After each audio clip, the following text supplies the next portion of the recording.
Maria has 300 pencils to sell during the book fair.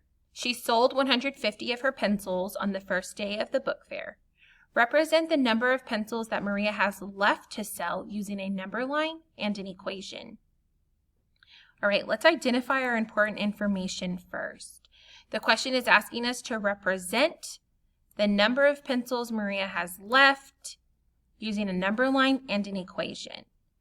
Well, what else do I know about this problem? She has 300 pencils to sell. She sold 150 of her pencils on the first day. So she has an amount and she sold some. And I want to figure out how many she has left. What kind of operation is this going to be? We have an amount and then we got rid of some, we sold some, we don't have those anymore. What operation is this going to be? If you're thinking subtraction, you're correct. So let's do our number line, okay? So I'm going to go to 300. I'm going to represent 300 because that's how many she has. And I went a little too far.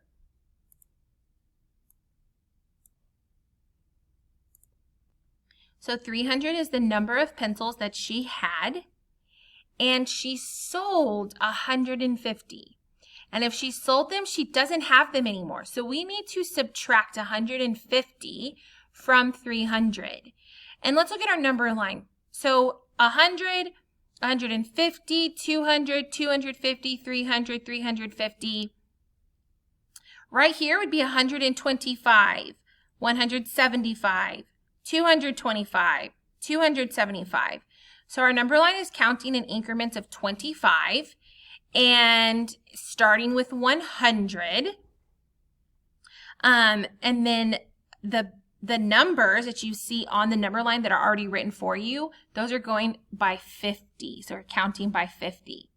So that's what I'm going to do. I'm going to count by 50 to go back. So I have, this would be 50, 100, 150. So 300 minus 150 is 150. So that's what this strip diagram would look like. And or this number line, I'm sorry. You might see an arrow. Let me start this over. If you saw this, you might see an arrow like this, pointed. And then when you're going backwards, because to represent going backwards, you'll see an arrow going backwards, okay?